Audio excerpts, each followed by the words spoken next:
Topic हमारा open organ pipe है ना। तो ओपन ऑर्गन पाइप में कौन सी वेव्स बनती हैं, सबसे पहले तो ये देखते हैं हम।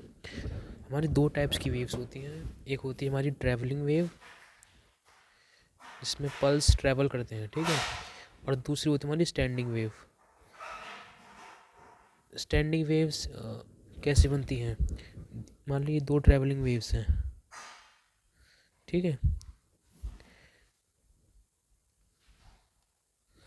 अगर ये दोनों, इसका देख एम्पलीट्यूड भी सेम है, एम्पलीट्यूड डिफरेंट हो सकता है लेकिन इनका अभी हम सेम मान लेते हैं, ठीक है। ओमेगा भी सेम है, इनका एंगुलर फ्रीक्वेंसी सेम है, बस डायरेक्शन अपोजिट है।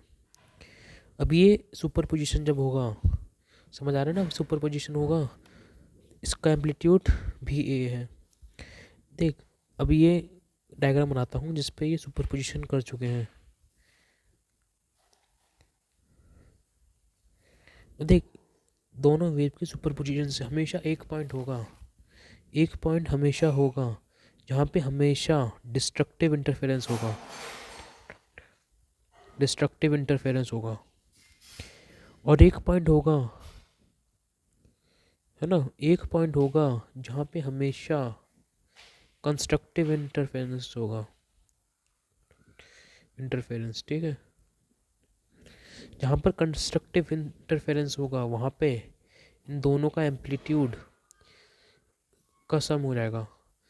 दोनों एम्पलीट्यूड मिलके 2A एम्पलीट्यूड बना लेंगे, तो नई वेव का एम्पलीट्यूड होगा 2A, ठीक है, 2A। जहाँ पे हमेशा डिस्ट्रक्टिव होगा वो बनेगा हमारा नोड, क्योंकि यहाँ का पार्टिकल ना ऊपर जाएगा ना नीचे आएगा, यही का यही रहेगा। तो यहाँ पर नोड बनेगा, यहाँ पर एंटी नोड बनेगा, जहाँ पर हमेशा कंस्ट्रक्टिव इंटरफेरेंस होगा दो वेव का।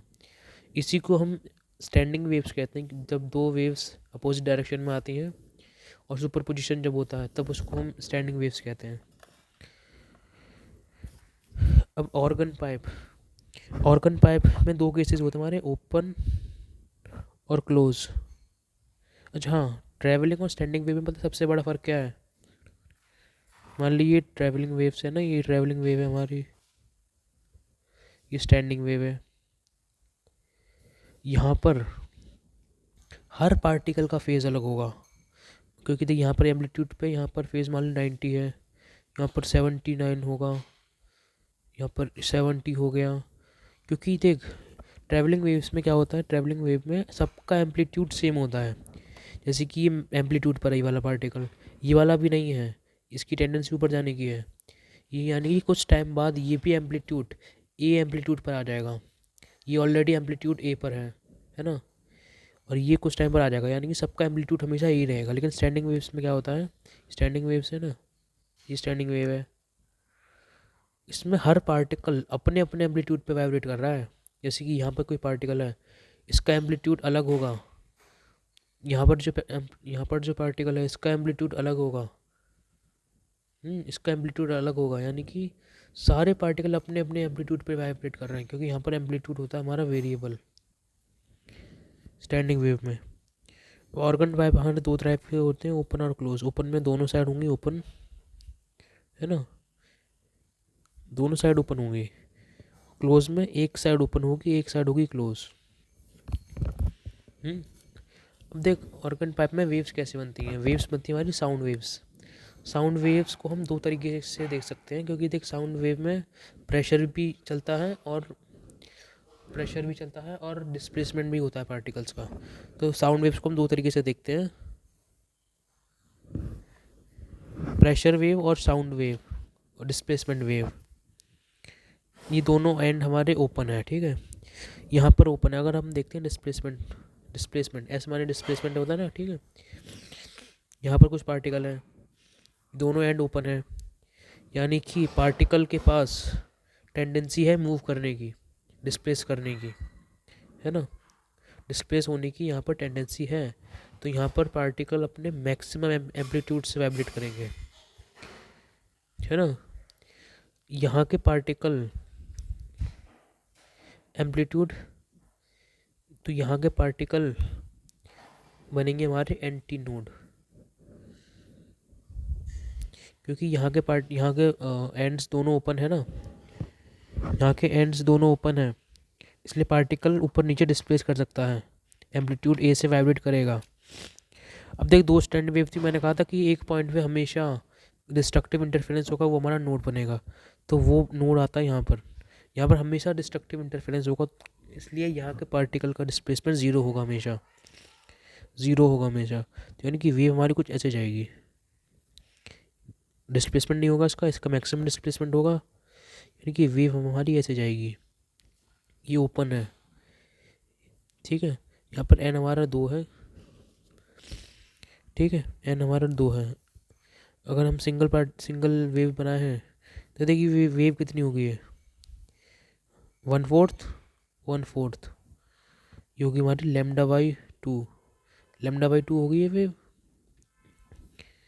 है ना। ये λ/2 वेव हमारी आधी वेव है, ये आधी वेव बनेगी इसमें। अगर n=3 में बनाएंगे हम, तो देख हमेशा एंड पर, ये दोनों एंड ओपन है तो यहाँ पर हमेशा एंटी नोड बनेगा, एंटी नोड बनाना है हमेशा यहाँ पर। अब n=3 पे आ जाते हैं हम, ठीक है। n=3, यहाँ पर एंटी नोड कितने थे, दो एंटी नोड थे, एक था हमारा नोड। यहाँ पर नोड बढ़ जाएंगे, यहाँ पर 2 नोड हो जाएंगे और 2 एंटी नोड, 3 एंटी नोड। ये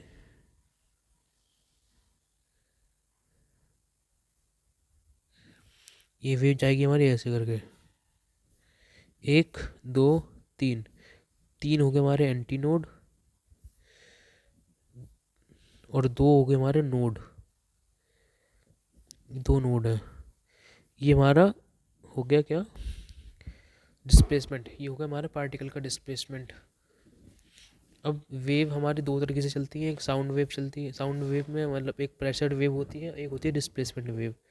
वेव एक ही है, लेकिन हम वेव को दो तरीक़ों से देख रहे हैं, एक पार्टिकल के डिस्प्लेसमेंट को देख रहे हैं और देख रहे हैं हम प्रेशर चेंज कैसे हो रहा है, प्रेशर कैसे चेंज हो रहा है। ये हमारा डिस्प्लेसमेंट वेव है, ये है ना।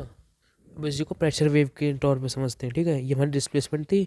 अब ऑर्गन पाइप में प्रेशर हमारा कैसे वेरी करेगा, इसको विजुअलाइज करने का तरीका ये है, ये दोनों एंड हमारे ओपन है, प्रेशर यहाँ पर है P0, इधर भी P0 है, ठीक है। यहाँ पर एक्सेस प्रेशर हमारा 0 है, ठीक है। यानी कि प्रेशर इधर वेरी कर ही नहीं सकता, प्रेशर इधर वेरी नहीं करेगा, क्योंकि यहाँ पे दोनों साइड से प्रेशर सेम है।